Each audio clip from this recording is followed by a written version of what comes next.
میں کہوں گا تو بات غلط ہوگی. ہندوستان کے مشہور و معروف ہسٹریئن ہے رام پورنیانی, وہ ان کی ایک میں تقریر سن رہا تھا تو بتا رہے تھے اشوک حکومت پہ آنے سے پہلے اپنے 99 بھائیوں کو قتل کیا. میں بات نہیں کہہ رہا ہوں, میں کہوں گا تو بات بہت اچھی ہوگی. یہ بات ہے رام پورنیانی کی, میں نے سنا ہے ان سے کہ اشوک حکومت تاریخ میں لکھا ہوا ہے اشوک اعظم حکومت پہ آنے سے پہلے اپنے 99 بھائیوں کا قتل کیا. پھر آپ دیکھتے ہیں کہ اسی طریقے سے خود شاہ جہاں نے اپنے باپ کے خلاف بغاوت کی, جہانگیر نے اکبر کے خلاف بغاوت کی. سامنے پوری ہسٹری ہے کہ ایک نہیں بلکہ ہر آدمی نے اپنے باپ کے خلاف انہوں نے کیا. تیسری بغاوت تھی جو اورنگزیب نے کیا. خود موجودہ دور میں آپ کو معلوم ہوگا نیپال کے راجا گریندر اپنے بھائی کی پوری فیملی کو انہوں نے ختم کرا دیا. آپ نے پڑھا ہوگا تھوڑے دن پہلے کی بات ہے, ایک 8-10 سال یہی دہائی کی بات ہے کہ نیپال کے راجا نے اپنی حکومت کو بچانے کے لیے, اپنے آپ کو قائم رکھنے کے لیے اپنے پوری بھائی کی فیملی کو مروا دیا. خود پرسوں جو واقعات ہوئے آپ کے سامنے سعودی عرب میں کچھ حکومتی لحاظ سے سیاسی لحاظ سے کچھ تبدیلیاں ہوئے تو ہم دیکھیں کہ پورے پریسوں کو نظر بند کر دیا گیا تھا. آپ کے سامنے کسی کو ہوٹل میں نظر بند کر دیا گیا, کسی کو کہیں نظر بند کر دیا گیا, اس کی پوری آپ کے سامنے میڈیا کے ذریعے اخبارات کے ذریعے اس کی نیوز آئی. تو یہ جہاں تک بات ہے یہ خالص ایک سیاسی طریقہ کار تھا, ایک سیاست کہ اورنگزیب نے جہاں اپنے باپ کو گرفتار کیا, اپنے بھائی کو قتل کیا. یہ خالص کوئی نفسیت ہے, ایسا محسوس ہوتا ہے کہ صرف اورنگزیب نے کیا, لیکن ایسے آپ اگر آپ تاریخ کا مطالعہ کریں گے, آپ خیسر الکسریٰ کی تاریخ کا مطالعہ کریں جن کا اسلام سے وہ زمانے تک کشمکش چلتی رہی, تو وہاں پر بھی ایسے کئی واقعات ملیں گے. خود بنی امیہ کا آپ جائزہ لیجئے اور دوسرے حکومت تو کئی ایسے آپ کو واقعات ملیں گے کہ باپ کے خلاف بیٹے نے بغاوت کی, باپ نے بیٹے کا قتل کر دیا, بیٹے نے باپ کا قتل کر دیا. یہاں تک کہ بغاوت کی بات آئی تو اورنگزیب کے خلاف بھی اس کی بیٹی نے بغاوت کی تھی. یہ بھی تاریخ میں. تو یہ کوئی ایسی بات نہیں ہے کہ جس کو ایشو بنایا جاتا ہے کہ اس نے باپ کو گرفتار کر دیا, شاہجہاں کو بھائی کو قتل کیا. پہلا الزام یہ لگایا جاتا ہے کہ وہ جابر تھا, وہ ایسا تھا. تو ایسے کئی واقعات ساری دنیا میں ملتے ہیں کہ ایسے واقعات ہوتے رہتے ہیں حکومتوں کے لیے. اور آج بھی اگر ہم دیکھتے ہیں تو کئی سیاسی قتل ہوتے ہیں. ہم دیکھتے ہیں ہمارے سامنے حقائق آتے ہیں, پوری دنیا میں ایسے واقعات ہوتے ہیں کہ کئی سیاسی قتل ہوتے ہیں. تو یہ بات اپنی جگہ بالکل نازیبا, یا یہ بات وہ ہے کہ حقیقت ہے. اورنگزیب نے اپنے بھائی کو پھانسی دی. اگر اس کے بھائی کو موقع ملتا, اورنگزیب آنے کے لیے اپنے بھائی سے کہا کہ میں دارالشکوہ کے پاس میسیج بھیجا اس نے کہ میں آنا چاہ رہا ہوں, تو میرے ساتھ کیا سلوک کرو گے؟ تو دارالشکوہ نے کہا تھا کہ میں تمہارے 4 ٹکڑے کر کے 4 طرف پھینکوا دوں گا. یہ بھی تاریخ میں. تو جس بھائی کو موقع ملا اس نے اس بھائی کا قتل کیا اور اپنی حکومت قائم کی. اور اس سراسر کوئی ذاتی دشمنی نہیں تھی. وہ بھائی میں دوسرے بھائیوں کو بھی شہید کیا گیا, مطلب لمبی تاریخ ہے.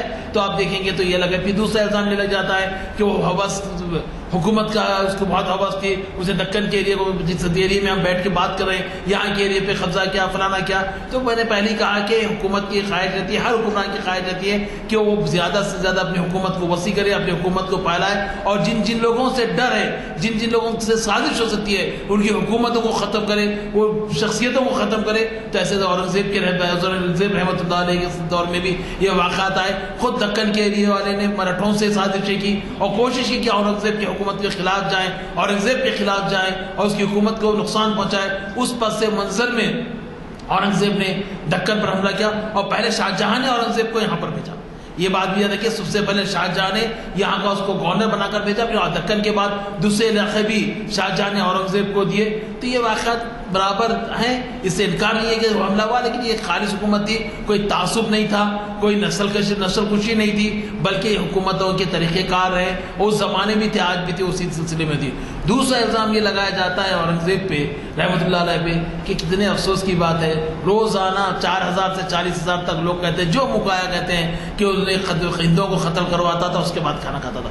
آپ سوچیے اس زمانے میں پوری دنیا جو حکومت جی اورنگزیب کی جو حکومت تھی ہندوستان میں, اتنی عظیم حکومت کسی نے نہیں کی, اتنی بڑی حکومت کس نے کی. اورنگزیب کی حکومت آج کے ہندوستان پہ تھی, اورنگزیب کی حکومت آج کے پاکستان پہ تھی, اورنگزیب کی حکومت آج کے بنگلہ دیش پہ تھی, اورنگزیب کی حکومت آج کے افغانستان پہ تھی, کچھ نیپال وغیرہ کا بھی علاقہ تھا. اتنی بڑی حکومت تھی, بعد میں 5-6 ممالک بنے. اتنی بڑی حکومت میں اگر وہ 30,000 آدمی کو یا 40,000 آدمی کو نہیں 4,000 آدمی کو بھی قتل کراتا دلی, تو کیا سوچیے کہ آپ اورنگزیب کے خلاف بغاوت نہیں ہوتی.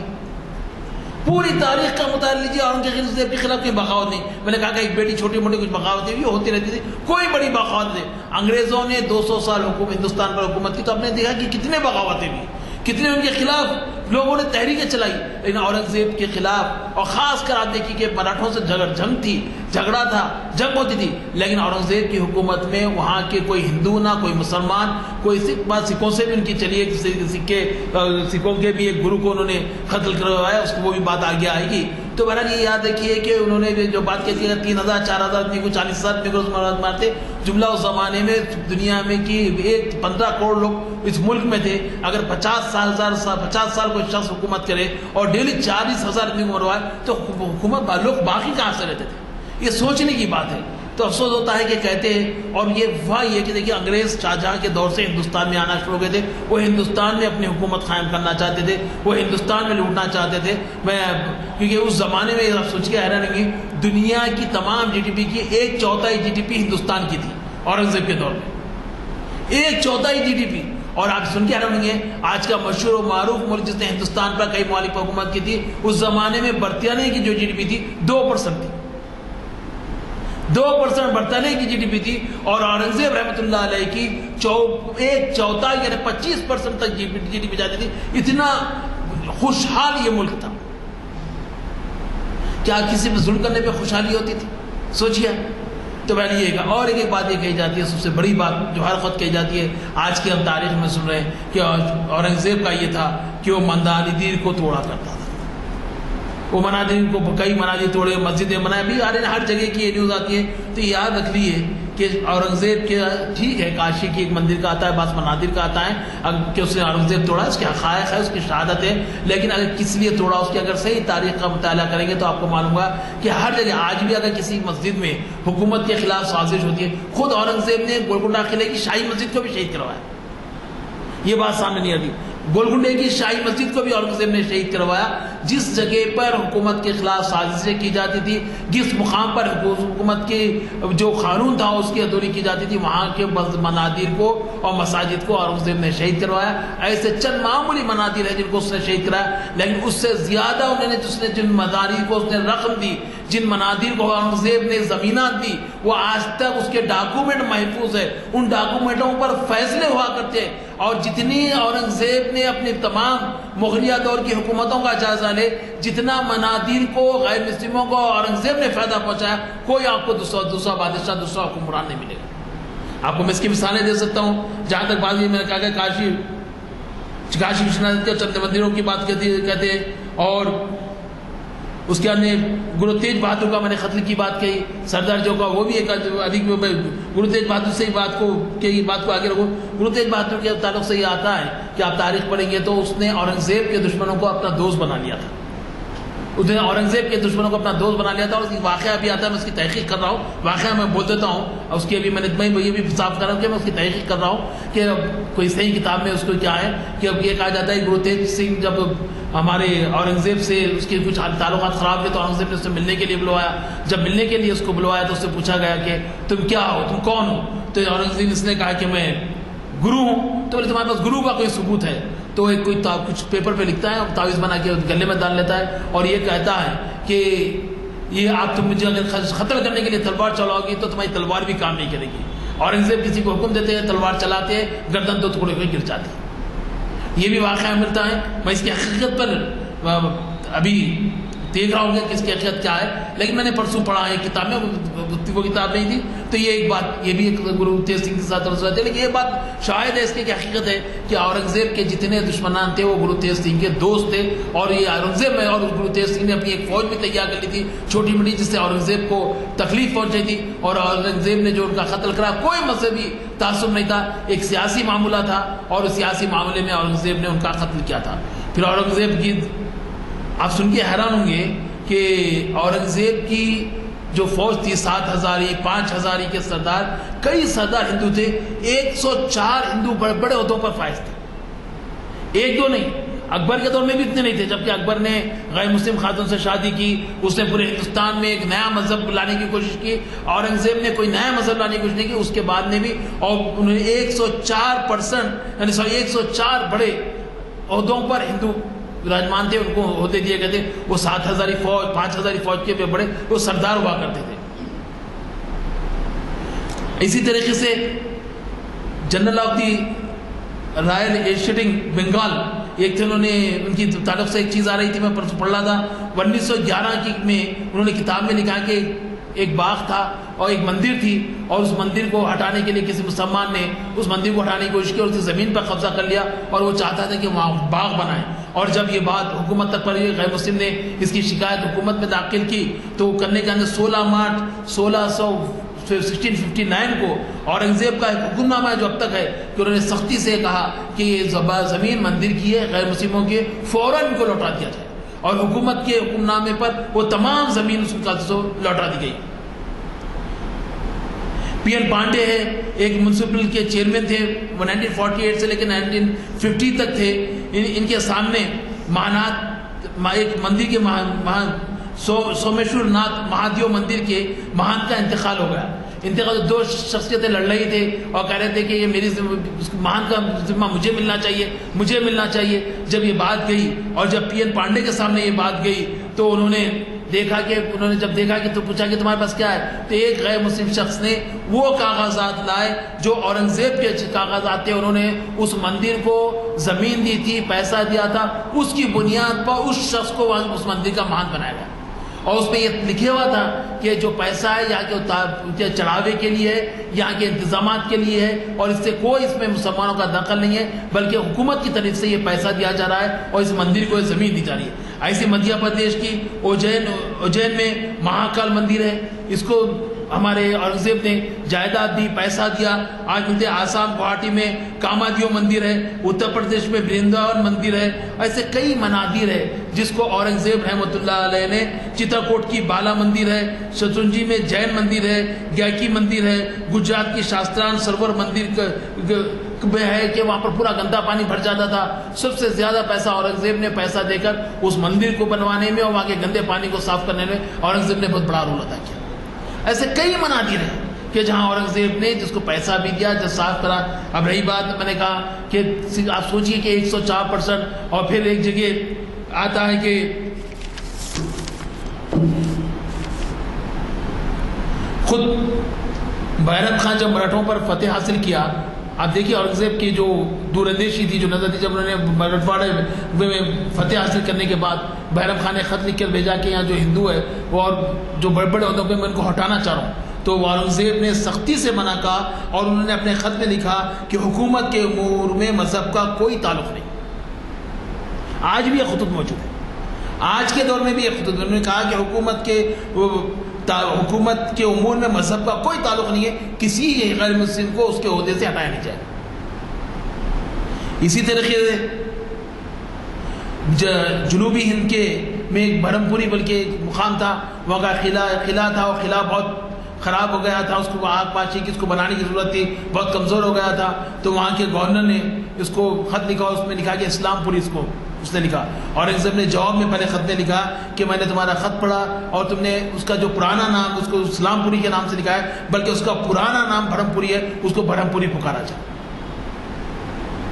آج ہو سکتا ہے، آج تو آپ دیکھ رہے ہیں کہ ہر علاقے کے نام بدلائے جا رہے ہیں، ہر اسٹیشن کے نام بدلانے کی کوشش کی جا رہی ہے. محلوں کے نام، خود اورنگزیب کا نام کو ہٹا کر دوسرا نام لایا گیا، جو دلی میں اورنگزیب روڈ تھی اس کا نام ہٹا کر دوسرا گیا. کئی ریلوے اسٹیشن کے کئی مقامات کے نام، اورنگ آباد پہ کیس لڑا جا رہا ہے، کئی جگہ کوشش کی جا رہی ہے. خود یہاں پر کہا جا رہا ہے کہ ہماری حکومت آ جائیں گی، ہم نے بلدیہ کے الیکشن میں سنا کہ حیدرآباد کا نام تبدیل کیا جائے گا. لیکن اورنگزیب نے جس سے تعلق سے کہا جاتا ہے کہ وہ بڑا تعصب پسند تھا، وہ یہ کہتا ہے کہ اس کا نام بھرم پوری تھا، اس کا نام بھرم پوری ہی رہے گا، اس کو تبدیل نہ کیا جائے. تو ایسے کئی چیزیں. خود اورنگزیب اپنے بیٹوں کو نصیحت کرتا ہے کہ کبھی تم لوگ اورنگ آباد جاؤ تو اجنتا ایلورا کی گفا برابر جانا، وہاں دیکھنا. تاریخ کی اگر تم مطالعہ کرو گے تو تمہاری نظر وسیع النظر بنو گی اور فیصلے کرنے میں سہولت ہوگی. اگر وہ تعصب پسند ہوتا، اگر اس کے دل میں ہندوؤں سے تعصب ہوتا، ہندوؤں کے مندروں سے تعصب ہوتا، تو وہ کبھی اپنے بیٹوں کو یہ وصیت نہیں کرتا کہ تم اجنتا ایلورا جاؤ اور وہاں کا دورہ کرو، وہاں کے تاریخی جو بھی تاریخی پتلے ہیں بنائے گئے اس کو دیکھو اور اس سے سبق حاصل کرو. ایسے آپ کو سینکڑوں واقعے ہوتے. پروفیسر اتھیلی نے اپنی کتاب لکھی composition of administrative of Mughal period میں درج ہے کہ کئی اس میں انہوں نے لکھا کہ ہندوؤں کی تعداد حکومتی سیکٹر میں 34% تھی. سوچئے 34% بڑے بڑے عہدوں پر ہمارے غیر مسلم بھائی تھے. یہ میں نہیں کر رہا ہوں، پروفیسر اتھیلی نے کتاب لکھی کہ بہت مشہور کتاب ہے. انہوں نے کہ اس میں ڈاکٹر وشوناتھ پانڈے کی کتاب ہے جس کو راج کمل نے چھپایا ہے. اس کتاب میں اورنگزیب نے الگ الگ مندروں کو جو فرمان جاری کیے اس کے تمام تفصیلات ہیں. ایسے نہیں ہے کہ ڈاکٹر وشوناتھ پانڈے کی جو کتاب ہے اس میں تمام جو منادیر کو اورنگزیب نے جو مندروں کو جو فرمان جاری کیے تھے, جس میں کسی مندر کو زمین دی گئی, کسی مندر کو پیسہ دیا گیا, کسی مندر کو کچھ دیا گیا, تو یہ تمام فرمان ہے, محفوظ ہے آج بھی. یہ حکومت کے پاس بھی ہے, یہ آج کی کتابیں بھی اس پہ چھپ سکے. لیکن افسوس یہ ہوتا ہے کہ آج کوشش یہ کی جا رہی ہے اتنے اچھے حکمران کو. ہم تو کہہ رہے ہیں, خود غیر مسلم صاحب بھی یہ بات کہتے ہیں کہ اورنگزیب کا جہاں تک تھا کہ حکومت سے ایک پیسہ حلالہ نہیں لیتے تھے. وہ روزانہ قرآن مجید لکھا کرتے تھے. اس زمانے میں چھپائی کا معاملہ نہیں تھا. قرآن مجید لکھ کر بیچتے تھے, ٹوپیاں سی کر بیچتے تھے. اس سے جو آمدنی ہوتی تھی اس سے اپنا خرچہ چلاتے تھے.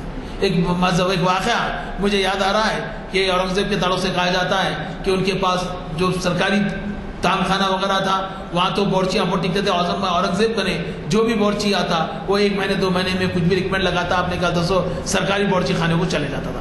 کیا بات, ایک مشہور بورچی تھا, اس نے بولا بھائی کیا بات ہے, مجھے سمجھ میں نہیں آیا کہ ایسا کیوں ہوتا ہے. اس نے کہا کہ میں اورنگزیب کا بورچی کا کام کروں گا. وہ آگے کہتا تو اورنگزیب کہتے ہیں تو بھی 1 مہینے 2 مہینے میں بھاگ جائے گا. وہ کہتا ہے سرکار میں نے بھاگنے والا ہوں, میں آپ کے لیے کام کرنے والا ہوں. ٹھیک, اس سے کچھ وعدے وغیرہ لیے جاتے ہیں, اس کے اندر اس بورچی کو رکھا جاتا ہے. تاریخی کتابوں میں بورچی کو رکھا جاتا ہے اور وہ دیکھتا ہے کہ روزانہ تول کے 1 سیر کی کچی کھچڑی بنائی جاتی ہے. آدھی خواتین کے لیے بھیج دی جاتی ہے, آدھی اورنگزیب کے لیے دی جاتی ہے. وہ کھا لیتا ہے اور کچھ بچتا ہی نہیں. بیچارہ بورچی پریشان کھانے کے لیے, کھانے کے لالے پڑ گئے. وہاں پر کھانے بھی ملتا تھا, اوپر کی بھی آمدنی تھی, یہاں کچھ ہے نہیں. 1 مہینہ گزرتا اور اس نے وعدہ کیا تھا 2 مہینے 3 مہینے, ایک دن سے دل میں خیال آتا ہے بھائی کچھ تو کرنا پڑے گا, یہاں سے ہٹنا پڑے گا, نہیں تو زندگی. اس کے اندر یہ کرتا ہے کہ بولتا ہے کہ چلیے, کہ ایک دن کرتا ہے کہ وہ کھچڑی میں نمک ڈالتا ہی نہیں. اورنگزیب کے سامنے آتی ہے تو اورنگزیب خاموشی سے پوری کھچڑی کھا لیتے, کوئی جواب نہیں. اس کے بعد ایک جملہ بھی نہیں کہتے. بولتا ارے بھائی یہ فارمولہ بھی فیل ہو گیا, اب کیا کیا جائے. تو اب اس کے اندر سوچتا ہے کیا کرنا چاہیے. پھر تھوڑے دن کے اندر وہ کرتا یہ ہے کہ بہت ہی کھچڑی میں 2-3 گنا زیادہ نمک ڈال دیتا ہے, 2-3 گنا زیادہ نمک ڈال دیتا ہے. پھر اورنگزیب کے سامنے پیش ہوتی. اورنگزیب ایک نیوالا کھا کے اس کی طرف پہلی بار دیکھتے ہیں, دیکھ کے پھر خاموش ہو کے پوری وہ کھچڑی کھا لیتے ہیں, پوری کھچڑی کھا لیتے ہیں. اب وہ پریشان ہوتا ہے بھائی یہ فارمولہ بھی چلے گا, وہ فارمولہ بھی چلے گا, اب کیا کریں گے. تھوڑے دن کے بعد میں اورنگزیب نے کہتے کہ آج 1.5 سیر کی کھچڑی بنائی. تو ٹھیک ہے 1.5 سیر کی کھچڑی بنائی جاتی ہے. تو اورنگزیب آدھی وہاں بیچتے ہیں, جب خواتین کو آدھی کھچڑی جب آپ کے پاس آتی ہیں تو آدھی میں سے آپ آدھی کھچڑی کھا کے آدھی بچا کے کہتے ہیں. اکبر اعظم کے دور سے طریقہ کار چلتے ہوا آیا تھا کہ اکبر کے بعد میں جہانگیر, شاہ جہاں نے 9 منسٹرز ہوتے تھے جن کو 9 رتن کہتے ہیں. اکبر اعظم سے شروع ہوا تھا تو 9 رتن تھے. اورنگزیب کہتے ہیں کہ کھچڑی کے 9 حصے بنائے جائے اور یہ 9 حصے پورے 9 وزراء کو دے دیا جائے, 9 وزراء کے پاس بھیجے جائے. جب یہ بھیجے جاتے ہیں تو یہ کھچڑی بھیجنے سے پہلے یہ مشہور ہو جاتی ہے کہ اورنگزیب اپنی جھوٹی کھچڑی, اپنے پاس کی کھچڑی لوگوں کو بھیجے ہیں. تو ایک ایک ملتا ہے, وہ لوگ وزراء باہر آتے ہیں اور بڑے خوشی سے وہ کھچڑی لیتے ہیں. اور جب وہ کھچڑی لیتے ہیں تو یہ بادشاہوں کا طریقہ کار تھا. ہمارے نظام سرکار کے بارے میں بھی باتیں آتی ہیں پر وہ عنوان نہیں ہے. تو جب حکومت بادشاہ کے پاس سے کوئی تحفہ آتا ہے تو تھالے خالی نہیں بھیجے جاتے ہیں, اس میں کچھ رکھ کر تحفہ واپس دیا جاتا ہے. تو ہوتا ہے کہ ہر وزیر بادشاہ کے پاس سے پہلی مرتبہ 1 لاکھ اشرفیاں اس میں ڈال کے بھیجتے ہیں. اس کے اندر جب آتے ہیں پورا بورچی کرنے جب آتا ہوتا ہے, جو جب اورنگزیب رحمۃ اللہ پوچھتے ہیں کہ کیا ہوا تو انہوں نے بولتے ہیں کہ سرکار اتنا پیسہ آیا ہے کہ جتنا ہے 1 نہیں 2 نہیں 10 نسل کا تو بیٹھ کے کھا سکتی ہے. تو پھر اس کے اندر اورنگزیب مسکراتے بولتے ہیں اب سے زیادہ نمک برابر ڈالا کرو. تو یہ واقعہ تاریخ ہے. تو اتنا ان کے کھانے پینے میں بتا رہا تھا, اتنی سادگی تھی کہ لوگوں کا کام کرنا, اپنے کپڑے آپ سے لینا, اپنے کپڑے آپ پہننا, حکومت سے کوئی وہ خرچہ نہیں لیتے تھے, حکومت سے 1 پیسہ نہیں لیتے تھے. اور پھر میں نے رواداری کے ایسے واقعات ہیں کہ بتا نہیں سکتا کہ کئی مندر سب سے پہلے مندر کے پجاریوں کو تنخواہ اورنگزیب نے دینا شروع کیا. جیسا ہماری یہاں کی سرکار میں امام مزمہ کو تنخواہ دی جا رہی ہے, اس زمانے میں بعض علاقوں میں مندر کے پجاریوں کو اورنگزیب نے تنخواہ دینے کا کام شروع کیا تھا, مانا کہ ان کی زندگی سکون سے چل سکے.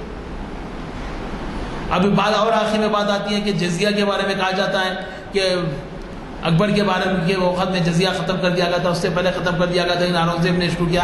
یہ بات بالکل غلط ہے, تعصب سے بھری ہوئی بات ہے. اورنگزیب مسلمانوں سے بھی لیا کرتے تھے ٹیکس, اور غیر مسلموں سے بھی لیا کرتے تھے. بغیر ٹیکس کے حکومت چلے گی کیسا بتائیے.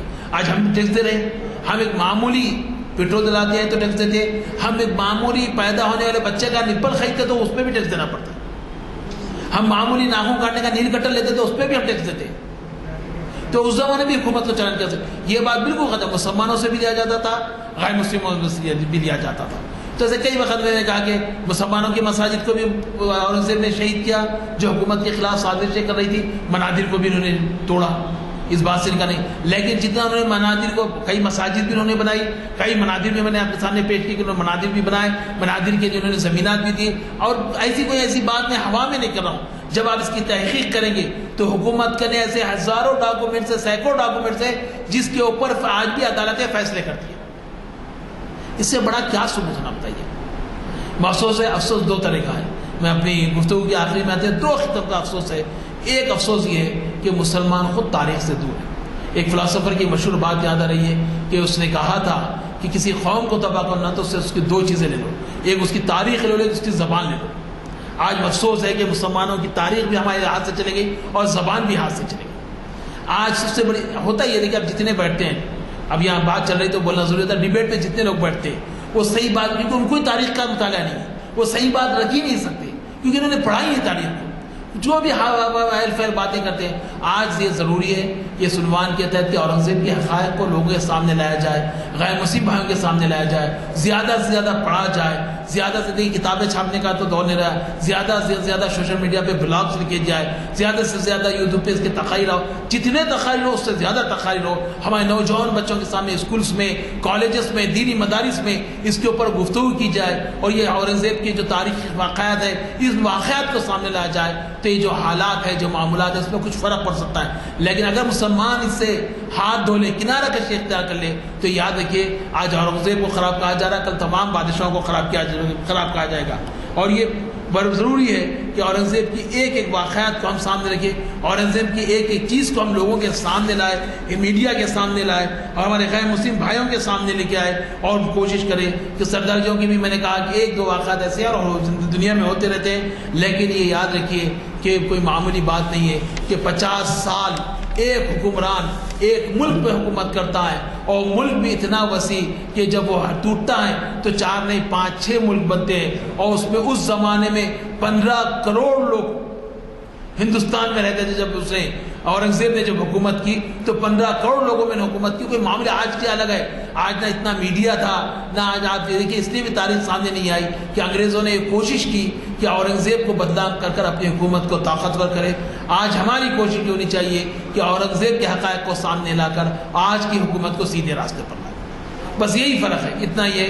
اور ہو سکتا ہے کہ بہت ساری باتیں ہوتی، لیکن میں نے کہا کہ رات میں 10 بجے مجھے معلوم ہوا، میں نے کوشش کی، کچھ غلطیاں ہو گئی ہیں تو میں اس کے لیے معافی چاہتا ہوں. بہرحال تاریخ میں یہ بات یاد رکھیے کہ اورنگزیب کے نام پر ہمیں نادم ہونے کی ضرورت نہیں ہے، اورنگزیب کے نام پر ہمیں شرمندہ ہونے کی ضرورت نہیں ہے، بلکہ اورنگزیب کا نام لیا جائے، شان سے لیا جائے، ہمت سے لیا جائے اور اس کا ذکر ہر جگہ کیا جائے. اور یہ بات ان کے سامنے رکھی جائے کہ ہندوستان میں کوئی وسیع النظر کوئی بادشاہ تھا، ہندوستان میں کوئی اگر ایسا انصاف پسند بادشاہ تھا تو اورنگزیب تھا، اورنگزیب تھا، اورنگزیب تھا.